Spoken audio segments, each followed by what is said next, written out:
Okay. Just say when. Are we live? Yes, we are. Okay. Good evening, everybody, and welcome to the launch of The Gaze by Nii Ayikwei Parkes. Congratulations, Nii, on an incredible collection. I'm reading it via PDF because of Corona, so I cannot wait to actually have my own copy so I can annotate the heck out of this thing. Okay, so I'm just going to start. From the intimacy of salt on skin to the salt of the Atlantic that separates families on the continent and in the diaspora, from the axis of a father and that father then dying, to becoming a father and thus an axis in three children's lives, to the axis of the political, the historical, and how it is still the steady spinning upright core at the center of our lives in the present. One can read Nii's entire collection as a spinning gyroscope. The intimate, the familial, the political, the historical, spinning around a single central axis without disrupting each other's paths. But what is the central axis, the steady upright core around which these themes spin? The gaze brings us inside the poet's mind and heart and allows us to touch, to taste, to smell and feel what it is like to move through the world from the axis of his perspective. African and diasporic, son and father, lover, cousin, writer, male, multilingual, musician. The poet takes us into the center point of a range of spectrums, probing and teasing out the places where polarities meet. And he does so through and with this most vulnerable and triumphant of inventions, the human body and its senses. This book asks us, what are the things in our lives that turn around and on each other? And as everything around us spins and moves and is also linked to everything else, what is the steady spinning core that keeps us upright? In the poem Crossroads versus the Blues, Nii offers that maybe the world spins around the blues legend Ma Rainey. See, I'm hard to pin down. Quote from the poem. See, I'm hard to pin down. I'm slipper as a spinning spectre. Why go to the crossroads when the world spins around my center? So Nii, I have structured this evening's launch in the same form as a Gimbal. So we're going to move from logic, theory, reason into the core / the turn, and then we're going to move into emotion and feeling. So there are 3 sections. That are roughly, I hope, 15 minutes. I fear that I might have been overeager and tried to do too much. So I'm gonna try and I'm gonna keep watching the time. Yeah. So can I just say I love that, like how you've conceived it, and yeah, I'm honored. Yeah. So now I'm in your hands. The book inspired it. So I'm gonna start by asking you to read the poem of Serendipity for us.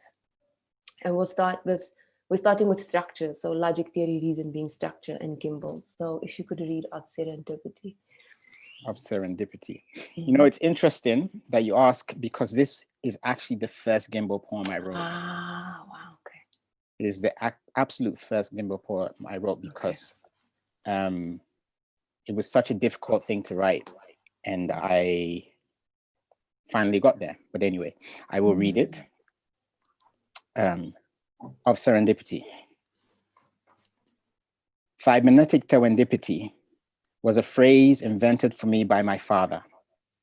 An easy source of laughs when a child can't shape his soft C's or R's properly, but a priceless gift for his vocabulary.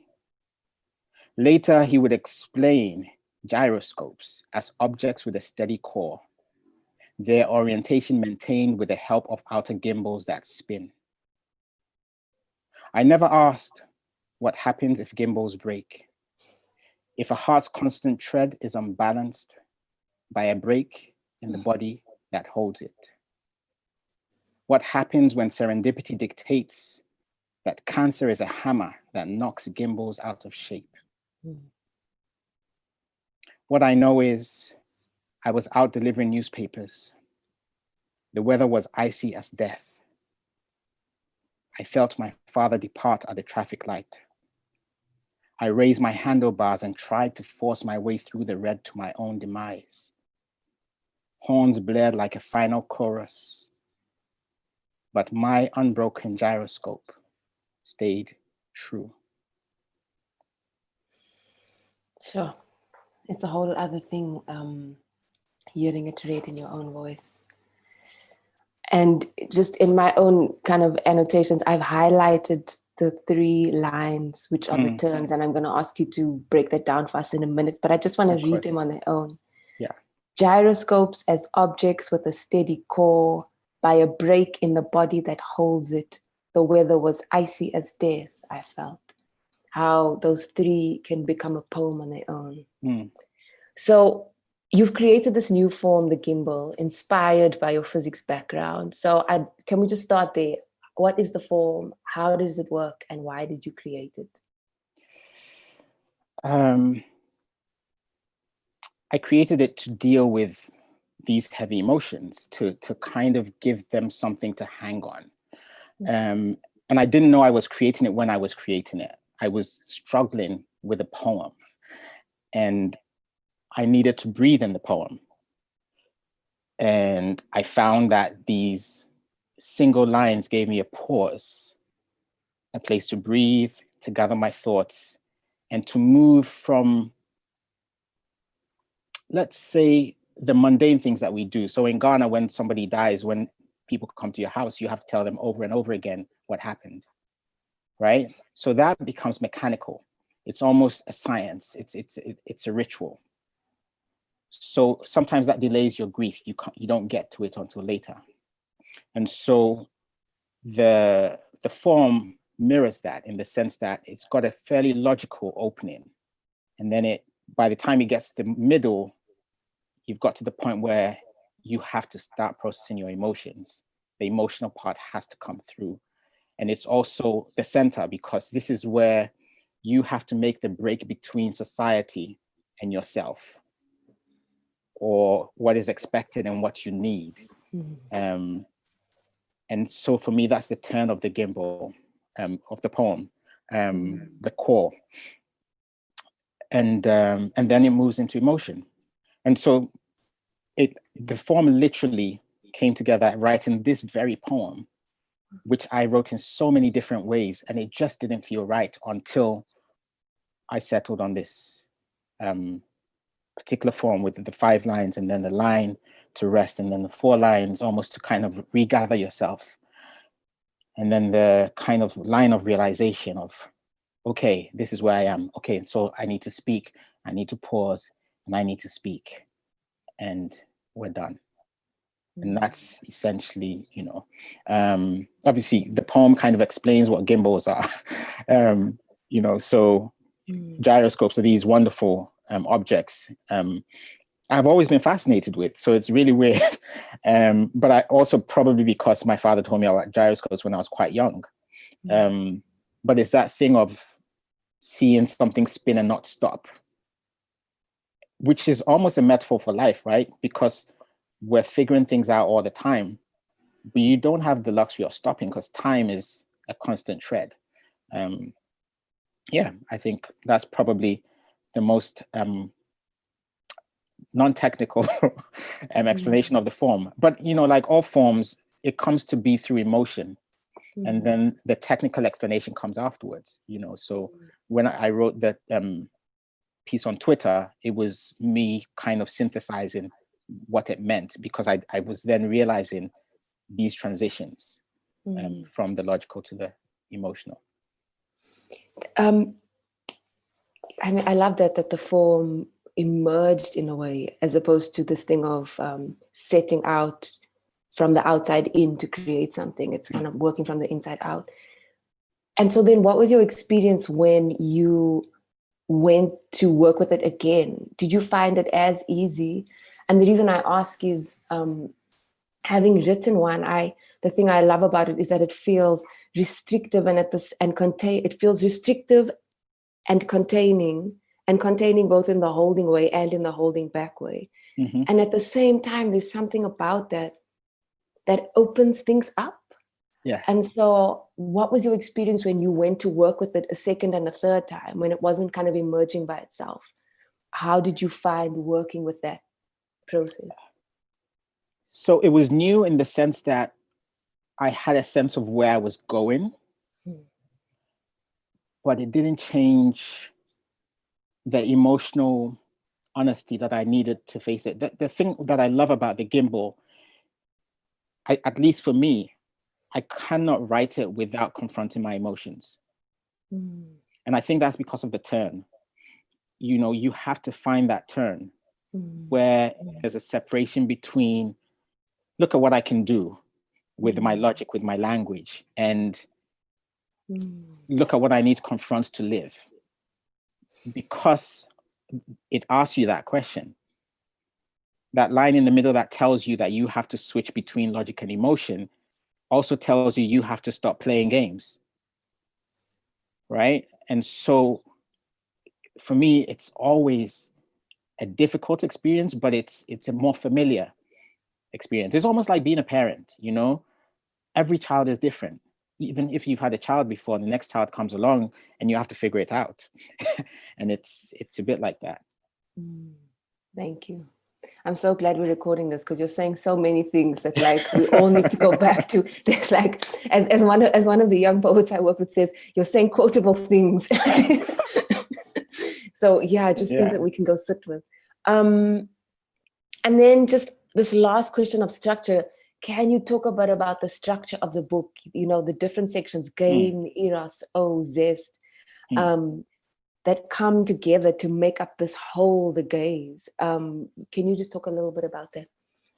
So, one of the things I always teach and kind of profess to my students is the importance of writing being pleasurable. So I wanted to start the collection with play. And that's what game is. As much as there are very emotional poems in there are also poems in which you have to kind of explore form, or I'm talking about actual games like sports. So I wanted to do that. As much as I struggle with the gimbal, there's a great pleasure when I get there, because there's a huge catharsis. And so for me, there's an immense pleasure in writing one. It's a hard journey, but it's like a road trip, you're going to get there and you're going to have fun. And I think that's what it is. So I really wanted to start with that. And then from there, it felt like it was a natural transition, because it was still dealing with emotional things, to go into eros, love, because I guess, a kind of reflection of my own life. I was a very playful kid that became aware of his emotions as I grew up, right? And so the book kind of follows that. And then is gossip. It's about things that kind of shoot off and meet, and there's a chaos, but there's an order that comes as well, which I feel is a bit like, again, how you navigate, how friendships are formed. For instance, most friends that you have, you don't actually know the moment when you became friends, right? You know the moment you met, but you don't know the moment when it became comfortable to go to them to say, hey, I'm struggling, right? And that was that part for me of, it's just like, and it sounds like as well, so there's lots of things I'm playing with. I'm playing with sound of even the title, the gaze, spelled differently, mirroring the script for the Amharic language, so kind of rooting it in Africa, with the photograph, again, kind of playing games with the gaze. So there's a lot of play that runs through it, but it slightly shifting in each section.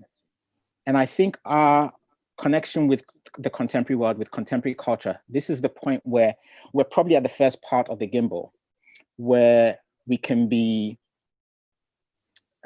we can explore the things that we've come to know in the world and play with them, and not necessarily be emotional, but be political.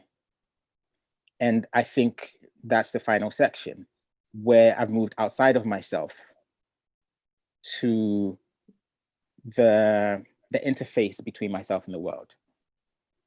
And I think that's pretty much the structure. Thank you. Can I ask you to read, as we kind of close off this section and kind of structure, to just read a Gimbal of Blackness? Of course. Thank you. Oof. It's a difficult one for me to read, but I guess that's why we write them, right? So it's a very difficult one at present because the aunt I speak about, the well-meaning aunt in the poem, died slightly less than 2 years ago. And just over a week ago, her husband died. And that's who I live with over here in London. So anyway, a Gimbal of Blackness for Pops. Night cannot grasp the swift flight of wind, but blackens every tree the air moves, paints them darker, pushes them against the light, the shapeless light that gives them shape to shift before my eyes. I am often in the embrace of night. I am myself a dark thing, the kind that was once called boy when man, that was born of a woman descended from hills and a man delivered from boyhood by the sea. A man now lifeless, though he gave me life. I am often in the embrace of dark thoughts, in the dim grasp of memory, a bottle in hand, reflecting the light of the moon. I recall a can of Guinness left in a London fridge, one my father bought, but didn't get to drink, kept for me by a well-meaning aunt. And how hard my throat shrank with every sip, how sharp that smooth black liquid felt inside me, how hard these nights that blacken me, broken with grief for a man I loved who can no longer grieve. Excuse me. Thank you. Thank you.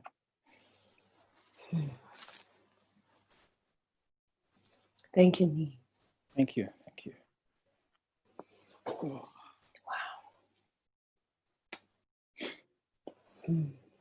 I resonated so much with that. I think it was that poem that kind of pulled me into writing the Gimbal. It's the one that you shared on Twitter. Yes, it was the original shared Gimbal poem, but it was the second one I wrote.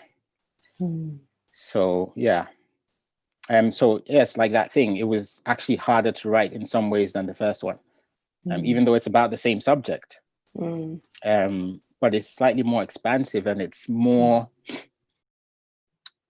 it's more about the grief that endures, that comes back for you, you know? Yeah. Yeah. And it's interesting because there were two reasons the poem struck me. I lost my mother a few years ago, and I ended up writing a Gimbal that was about that experience. And so there was something about the way in which you dealt with it that just on so many levels kind of resonated. So thank you. Thank you. Thank you. I'm aware of time, but I'm also just going to keep going. No, but you're doing well. So moving to this notion of the core and the turn, and I'm going out on a limb to say, I'm going to share what I read as the core and the turn, and it might not be what others do. And I think the beauty of this book is that each of us will find for us what the core and the turn is for us. And so I'm going to quote, I can't remember which poem this is from. I forgot to write it down. I'm going to just quote from 3 different poems. 1, thus the body is echo chamber and memory, all its parts triggers, every bruise, history, melody. And then from a concise geography of heartbreak from the section physical, you will compose an anthem and sing it like an orgasm. And then from the poem, Our Love Is Here to Stay, the secret is to listen to the slow creeping embrace of the trumpet's protest, the percussive defiance of the piano's syncopation, the indrawn breaths the song learns the body that sings it. I want to say that everything in this collection turns on the experience of being in the body. The words brow, breastbone, collarbone, sweat, spit, suck, chest, goosebumps, lips, tongue, kiss, caress, and numerous others are in every corner, crevice, and breadth of this book. The body is the way through which we experience love and intimacy in all their forms. The body is the way through which our histories are still alive in the present. But I feel like you are not writing about the body, as so many kind of poets do. You take us inside it, you give us a visceral experience. And that really struck me, and it stayed with me because it draws us in and it makes us able to touch and feel every moment and idea. And so what I'd like to ask is if you could please read Caress. I'm gonna have to just ask you to read Caress 1 because of time. Okay. Caress.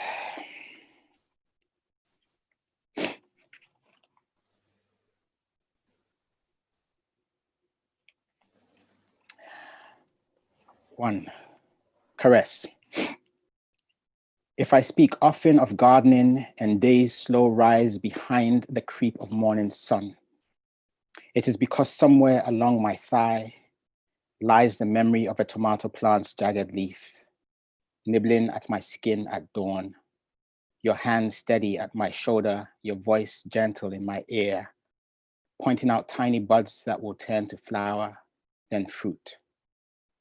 I hold the faded watering can, its silver sharp against my grip, dark as yours, as we wade between beds of onion and kale, lettuce both green and red, aubergines that stand high as my chest, and all the while, time unfurls. Birds bicker in the guava tree behind us, doors crack open, the light spreads, its luster caressing your tight curls as you pull a radish clean out of the soil, shake it, and bite through its red skin to the crunch of its white flesh, passing one half to me. We speak nothing, Okomfo, of origins, but I know you planted all these seeds and taught me the tender and the harsh, the art of nurturing them. And this is all I needed to know of love, ever. A morning before sun, the beauty of bud, flower, and fruit, a father's voice with bird song, the tart white secrets in a radish's heart.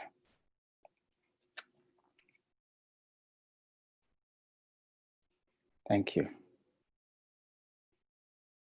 This is a poem that was really fun to write. Because it shifts quite a lot. And that's, I guess, the section O has that kind of latitude to jump. Yeah. Oh, hold on. Thanks. And so was writing through the body in such a visceral way an intentional choice? I don't know that it was an intentional choice. Maybe it's just the way that I experience the world. I am very much in tune with my body. I mean, I'm rarely ill. And that's because when there's a weakness coming, I get cravings and I eat stuff. And, you know, so I think there is a part of me that's very in tune with my body. When I was a kid, growing up in Ghana, I would be in a room and I'd turn to a corner and I'd see an ant. Literally the only other living thing in the room, I would spot it. And I just had experiences like that all the time. And so I think my experience of the world is very much to do with being in touch with my senses. And when that's numb, then I don't feel like myself. Yeah. It's also why I don't like being in England, because I have to wear jackets all the time. And then I feel like there's a barrier between me and the world. Yeah, sure. That's really, it's really felt in the work. Because I think, when you experience poems, you can feel when someone's trying at something versus when someone's living something through a poem. Yeah. And there's definitely a sense of living through, and it feels like we're right there with you in every breath, in every moment, in every realization. It feels like we're kind of standing next to you, as we read them. Thank you. I think it's probably because I'm also going through the realization as I'm writing it. So, yeah. As poems are one to do. And so then the next question around this notion of body is, and the visceral, the word and the theme of salt also keeps spinning back around. And so I want to read a few, and I use spinning intentionally: salt as mineral, salt of the body, salt of the ocean. And I want to just read a few kind of instances I found, and I'm going to read them and then ask you to answer why salt. Okay. So from the poem One Night We Hold: two bodies moved by hands to the melting point of sodium. We are salt separating into its elements. We are Lot's nameless wife reclaiming our story. If nobody else looked back, everything is a rumor. We are sweat without words. How it feels is a held breath. And then from the poem that's 35% written in Ga, so I cannot pronounce the title. Add not salt to my pain. From the poem Bottle: terrified of seeding hopes I could not suckle, the salt-charged taste of her, rum that smolders still in the back of my throat. From 11-page letter: the sea between us is common salt. From Defenses: how you can never tell how much salt hides in a tear or a drop of sweat without letting it ride the ridges of your tongue. And if the heart pumps blood and blood is 92% water, how much salt will sour a heart? Why salt? I wish there was a logical reason for it. I can only say that we are affected by things in ways that we don't realize, only in hindsight. I know there's a bit of salt in there, but when you're reading, I'm just thinking to myself, that's quite a lot. But I am from a family that were traditionally fishermen in Ghana. So we do have a very strong relationship with the sea and salt. You salt fish to store it. There's there are parts in Accra where you win salt, in kind of swampy, salty areas and stuff like that. So there's a lot of salt around. And when we were growing up, one of the chants you would hear on the street and during the day is people selling salt. And you just hear, yes, table salt, table salt, table salt. So there's a lot of salt, I guess, in my subconscious. But I've also, again, so I often say this to people and they're surprised because I'm such a model agnostic now. When I was when I was around 13, 14, I actually, I was heavily into the Bible. I used to preach and stuff like that, I feel like all good poets started out in the church. Probably. But the story of Lot's wife was always like a weird one for me because I'm also so logical. So I'm like, so who could tell she turned to salt? Because if you look back, you turn to salt, right? So that's why that whole thing about it being rumor. And so, there are all kinds of things. I was always the kid who was like, nah, that story doesn't make sense. So I think I was already primed before I made Muslim and Buddhist friends to kind of question the whole thing and the fire and damnation and and also you sweat a lot in Ghana. Yeah. Thank you. I am going to ask you to read Caress 8 as a way of moving us from this section of the body into the final, which is emotion feeling. And for that, we're looking at intimacy. So if you could read Caress 8 as a way of turning us from the body into intimacy. You have lived with these poems. Thank you. So, Caress 8. Absence is silence he has learned to endure, but sometimes it breaks his faith in his own existence, makes him rephrase questions. If a tree falls in a forest and you don't hear it, do you exist? Maybe this is why he hums against the wood of his own headboard. Why it is no surprise that Amazing Grace is the song an agnostic chooses to learn to play on his new trumpet. Because it has a history that will see him pass the clumsy blast of air he tries to tame into something more than noise, something recognizable, something he has heard his mother sing before, with notes his father played, words alive in the hymn book that survived his grandmother, a chain that holds them all, a link that keeps everyone present in his struggle, free as wind, breath. One day his children will laugh at him when he stumbles demonstrating a somersault and falls with the thud of soft fruit in the morning. He will chase them in mock fury and try again. And soon he will find ways of teaching them things he can no longer do himself. Like seed begat bud and bud flower, a chain unbroken. Even talents that have slept within him like French double L's, alleles in the helix of his life, he will pass on, easy as the caress that stripped their mother's body, simple as a song that beyond silence lives on. Thank you. Thank you. I'd like to offer that if the body is the mechanism you use to give us an access, then intimacy is the intention. An exploration of intimacy, a probing, a teasing out and opening up and unfolding and unfurling.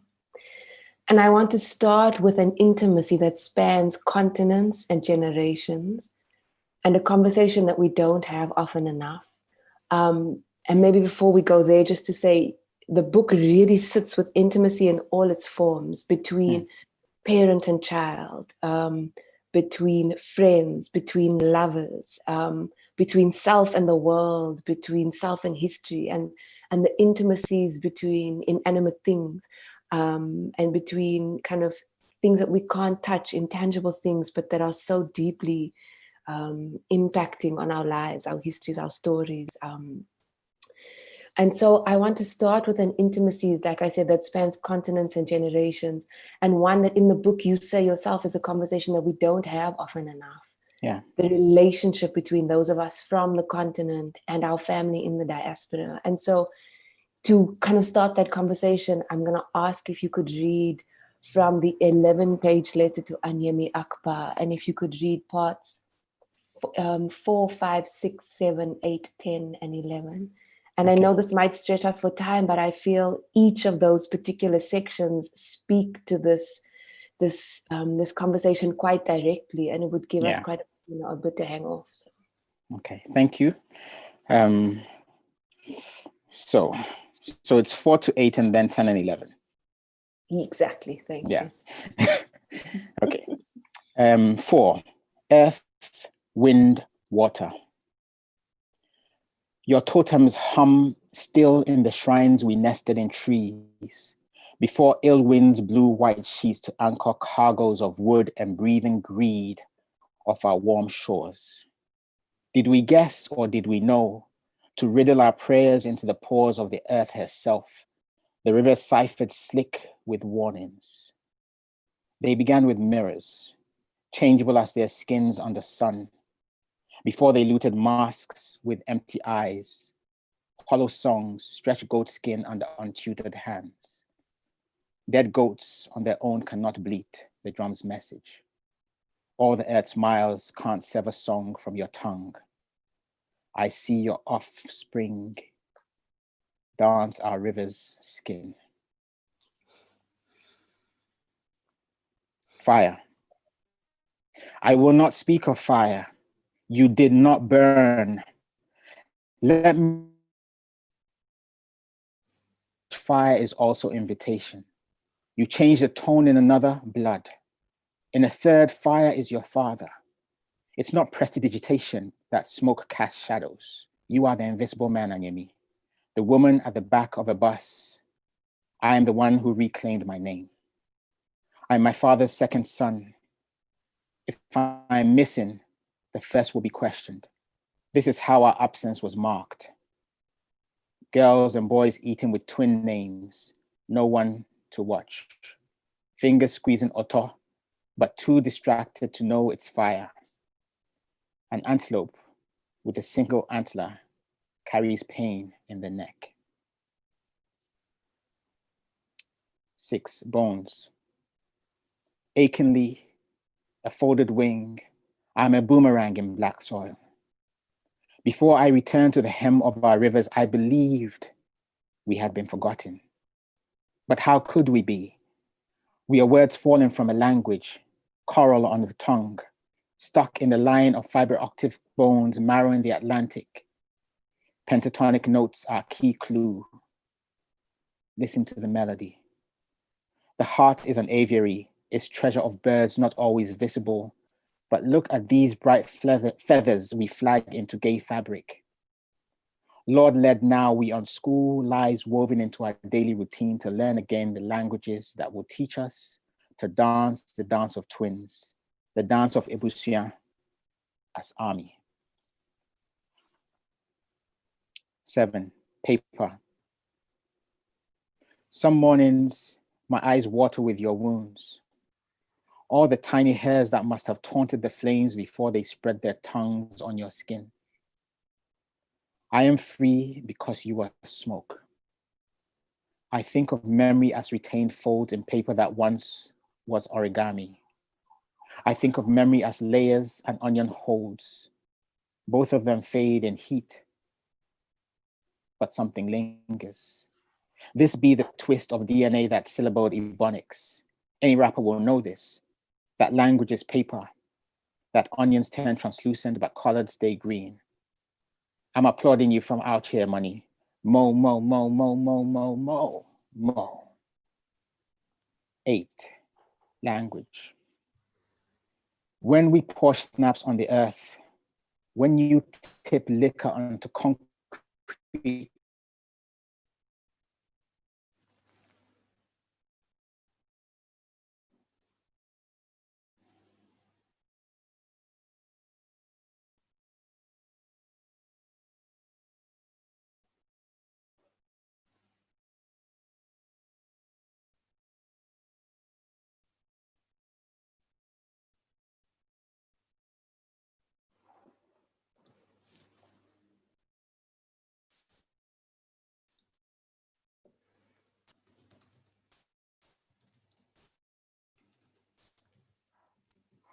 It looks like we've lost connection with Nii in London.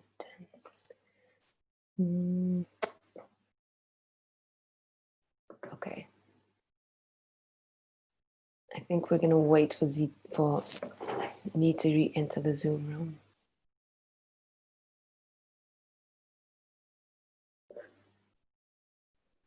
I don't know what happened, but I'm back. Okay. Okay, so I'll start that section again. 8, language. When we pour schnapps on the earth, when you tip liquor onto concrete, it does not trickle into graves. There's a place called Sersani, where the trees bloom with hindsight. This is where our dear departed sit, ancestors side by side with boys assassinated for skin crimes. This is Africa. This is America. Our Nyame and sisters have been showing them the charts, unspooling the con. In that world, darkness defines kinship, not language. Remember the snippets of that song of Solomon. Because I am black, our bed is green. Through the lattice, language is lattice. We are whole behind it. And it's 10, 11. 10 remains. If we have so many words for family, how can you be gone? Bre, Anyemi, Omanfo, how were we broken? I am thinking now of subtraction.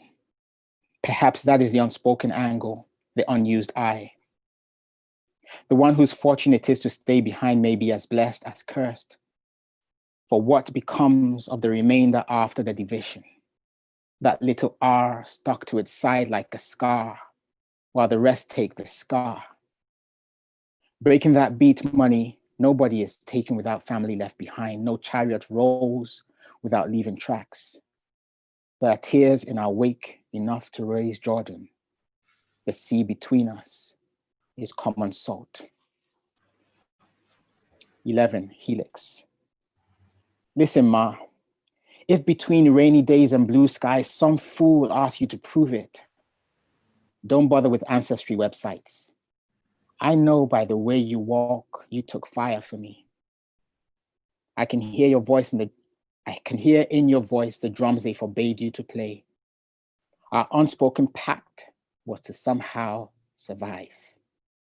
So hold my hands now, Ace, and let's reshuffle. Throw out the balm of forgetting, read the boomerang's marked hide. You are no longer an antelope alone.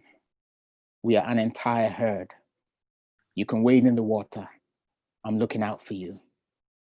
My antlers like yours are an 11 on the head.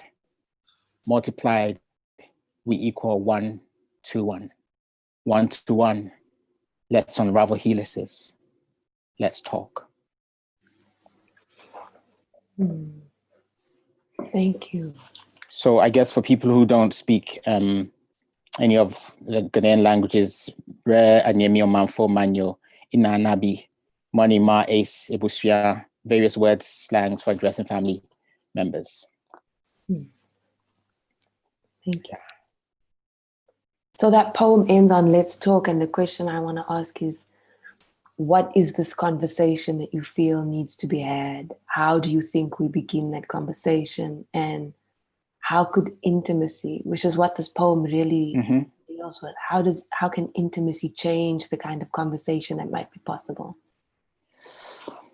I think the first part of the conversation, so this is a topic that's always been close to me because of my family history. I have an English surname, which is not common in Ghana. And that is because my great-grandfather came in to Sierra Leone my great-great-grandfather came into Sierra Leone from Jamaica, bringing with him his son from Guadeloupe. From that line, they also married a Nova Scotian. There were Nova Scotians also that settled in Sierra Leone. Now, the Nova Scotians are the people who fought on the side of the British during the American War of Independence for the promise of being taken back to Africa. So I have ancestry out in the diaspora, but I was lucky to grow up in Ghana. And when I say lucky purely on a linguistic level. I have a language other than English in which to explore this experience. And I think that's the first thing. As long as we understand that, if we're talking about these things in the languages that colonized us, we're never going to be in a good place to speak about these things. But a good starting point is to remember that no family is taken wholesale. So for everyone that was taken, somebody was left behind that was crying for them. And there's a trauma that remains on the continent that we don't speak about, because we have also been taught that our emergence from post-colonialism is to forget and just claw back and get money, right? But there are these traumas that we're not talking about. And so I grew up with a taboo not to whistle when it gets dark, for instance, right? And I always thought it was odd. And I was traveling in the central region of Ghana. And when I spoke to one of the elders, they said, oh, it's because people got kidnapped. Now, when I was growing up, I was just told it was a taboo. You just don't whistle. And I didn't understand it. But now, putting that together, I realized this is because people knew that people were kidnapping people to be shipped abroad as slaves. So we have taboos that tell us that we need to be fearful. And we haven't processed that. So these traumas are there and we need to process them. So I think the first thing and the first step that is easy to do, is for us to know that there is the remainder. So let's not go with the narrative of you sold us, you left us behind, because even the narrative, the idea that we are kin because of the color of our skins is a new thing that came after exploitation. Of course, having reached where we are, we just have to accept it. But our intertwining relationships were governed by something way more complex than the color of skin. And yeah, so these are the conversations. There are conversations we need to have, which is why the poem ends on "Let's talk," because I don't have the answers. I only have the will to talk and the desire to talk, and because I don't want my children to grow up not knowing or not understanding the complexity of this heritage, and not having empathy for either side. And I think is vitally important. It's really powerful, and it makes me think of. So I'm in Cape Town in South Africa, and there's a history of enslavement at this site. People brought from Angola, from East Africa, from Indonesia, from Bali, and the evidence of that is in our family surnames. So we have many surnames like May, September, February, March, because people were given the names in which they were handed over, for money. And the thing, and I spent some time in Kenya in January, and spent time in a place called Shimoni, and there are caves that have which is kind of a historical site where people were kept before they were taken to Dar es Salaam and then to Antananarivo, and then they kind of moved around, captured and moved around, and some of them ended up in Cape Town, and I didn't know that. And so when you're talking about the trauma, the thing that I often think about is like what this land holds, that we have not begun to do any of our ritual work around to heal, because our rites and ways of healing were demonized through religion, through Christianity. And so how the trauma that lives in the soil in Ghana is this, impacts the trauma that lives in the soil in Kenya and on the coast of Mombasa, impacts the trauma that lives on the soil of Cape Town. And so how there's the holding on this side, and then there's what happens across the ocean in the Caribbean, in North America, in the sea itself. And so what's powerful for me about that let's talk is that when you open up that conversation, it can seem like you're extending it across the Atlantic, but what you're actually doing is extending it back to all of us as well, for all of our shared interwoven histories of this soil. Like it's the same soil, and what's the poem called? The History of Geography. A concise history of geography. Where you talk about the Berlin concise Conference. Geography of heartbreak. A concise geography of heartbreak. When you talk about the Berlin Conference, what they successfully did was indoctrinate our minds to make us believe that we are separate. Yeah. But we know that how our spirituality and our connection to the land works is that everything is the same. It's one and the same. And so this is such a powerful poem, and I just think it's something that we really need to sit with. And I want to encourage people on all sides to pull it out and to work with it and to start having those conversations in any way that we can.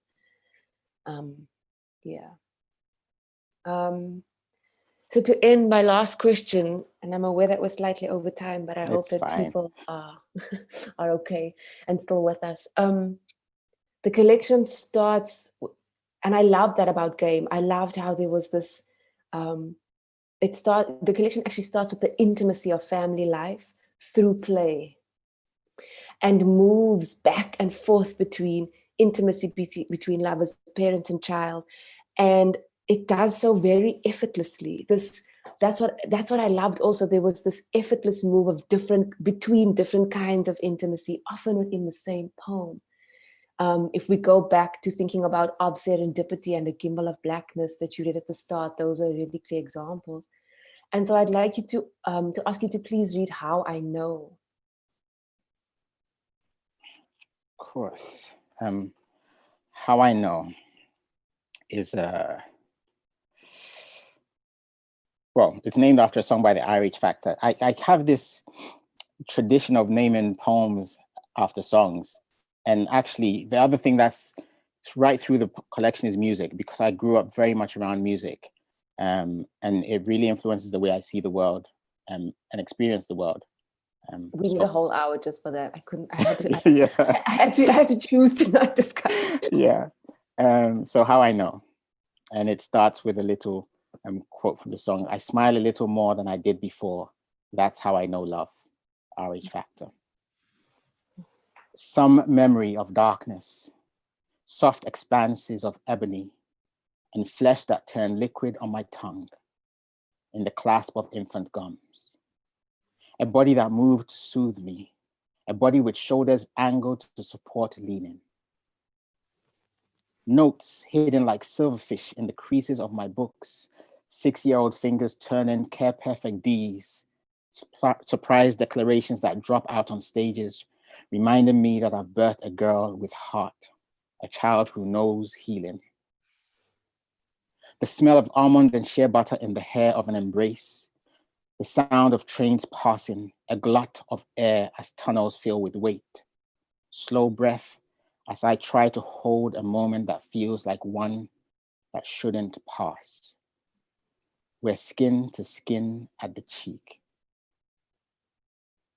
A boy's smile that emerges as his mother's door closes, his hands reaching for the learned angle of my shoulder, the circumference of my neck, soon in the clasp of his thighs, monkey bar antics fading as a girl warms my cheek with her small hand.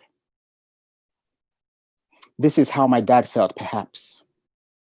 All I remember is fleeting, but I recall the scratch of a pin on shellac, the wound of Mahalia's voice rising to fill a house, the weight of his arm around my neck, the whisper of a smile moving the wood of his skin, his voice saying, listen. In the poetry section of a bookshop, my hand in the crease of an anthology of Brazilian poets, lost in the black joy of word after apt word, I lift my eyes and see the woman who said yes to dinner. She moves and my mouth is wide.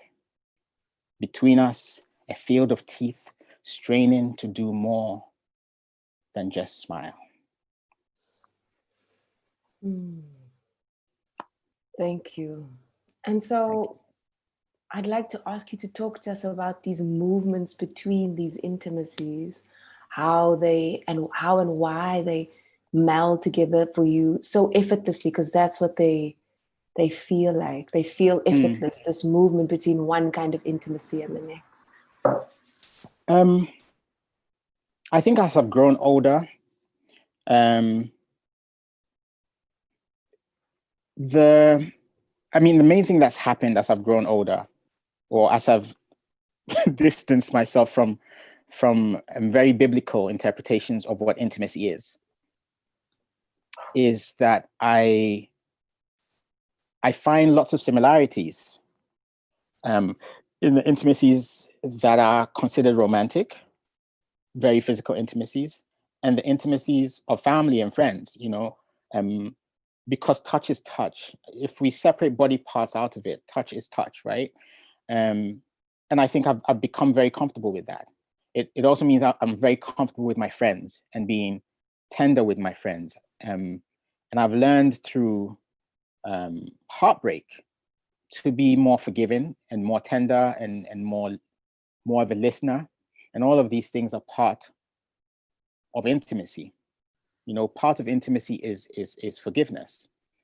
It's a huge part of intimacy.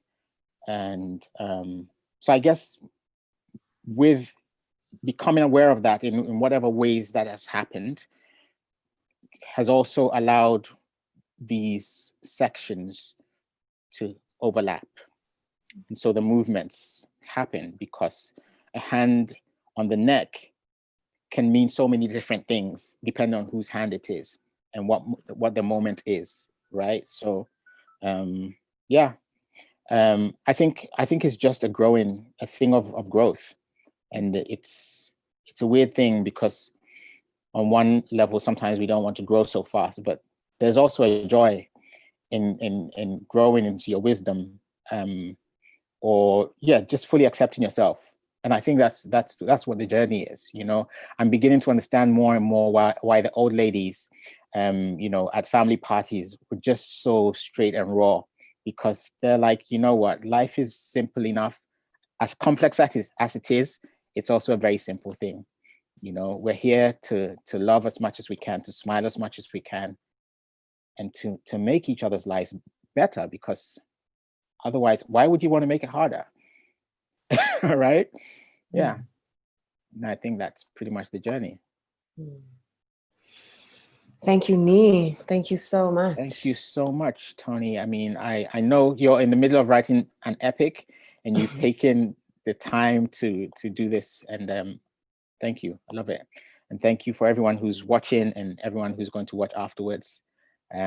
This has been my first kind of experiment of doing this live thing. And yeah. Thank you. And also, can we just tell everyone the book is out today? It's publication. Oh yes, it's Please go out and buy today. it on Amazon. It's in bookstores. The Gaze, published by Peepal Tree Press. Thank you so much. Thank you, thank you. And we'll continue this conversation another time in person, I hope soon. Definitely. Thank you all. Bye.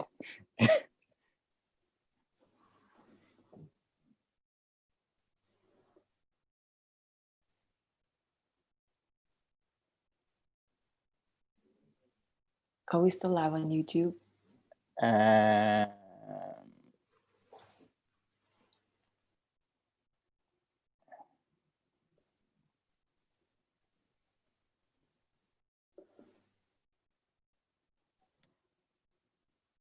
We aren't anymore.